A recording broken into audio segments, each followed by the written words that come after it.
Hi everyone, welcome back to Coding and Creating. Today we're going to be creating animations. What you're seeing on the screen here, my little alien guy in his rocket ship, is an example of an animation that you can create. A couple of things that you should probably take note of is that the background, the sky, is just, it doesn't move or anything. And I have my little character in his rocket ship. He's flying up, and then he projects out my name. So when you guys create your animations, I'll want you to have your name in there as well. So I'm going to go back to my gallery. I'm going to pull up a version of this project where I have just the first steps that I did to create this project. So it all began with this first layer where I drew my rocket ship and my alien. Okay, so this was the first layer I did. You can use any techniques that we've learned about. Just so you know though, when I drew mine, I did turn on the drawing guide and do the assisted because I knew that my rocket ship was going to be symmetrical. So I used those symmetry tools to help me draw. I only had to draw one half and it drew the other. So you can refer back to those lessons if you'd like to see how to use the drawing guides. So once I was done with my rocket ship, then I went and I hit the plus sign and I made a new layer. I made this layer 2, and I just took the color dropper and I dropped it to fill the whole layer with blue. And then I went to my paintbrush and I used this nebula paintbrush to make all that cool effect in the sky. Now, your first step is, if you want to do an animation similar to mine, is to create sort of the character. It's almost like a puppet that you can move around on the scene. So create this layer with your character, and then make a new layer and make your background. Now notice that even though I have both of these layers checked, you can't see the rocket. So what I'm going to do is I'm going to take this layer, hold, and just drag up above it. So now this layer is on top. Okay, at this point, we're ready to turn this into an animation.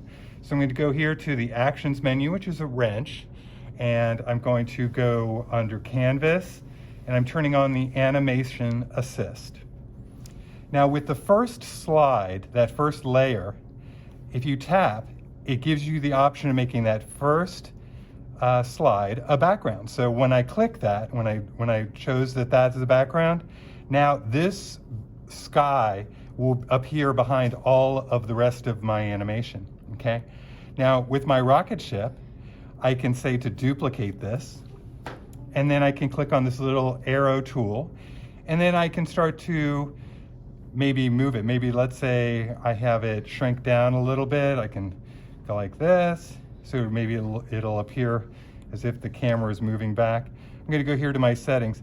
There's these things called onion skin frames. What they do is they give you a sort of a shadow of what it looked like on the previous slides.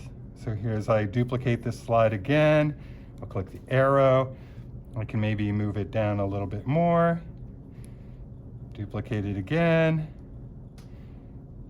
And then maybe click the arrow, move it a little bit this way. Now, if I step through this and we hit play, see how it looks like it's shrinking back into the distance? So it gives you a sense of where each frame to frame, what it's going to look like. Let's take a look at some of the settings. So you can tell your animation to loop. You can have it ping pong, so it goes forward, then backwards. You can just have it do straight ahead, one shot. You can say how fast it is, so it might go really fast at first, but if you want to slow it down, I can make it 3 frames per second, and it will run very slowly.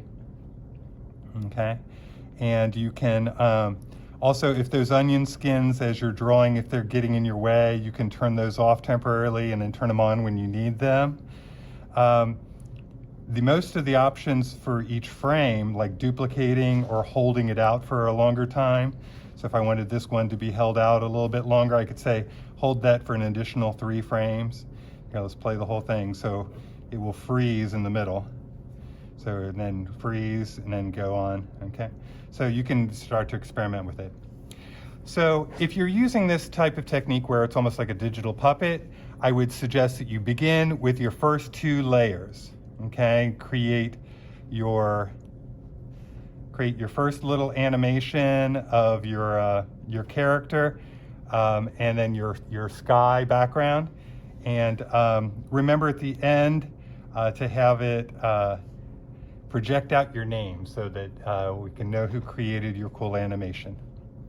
So have fun with this. It may take some time, so we'll be spending the next few lessons working on your animations, and you can keep on exploring it.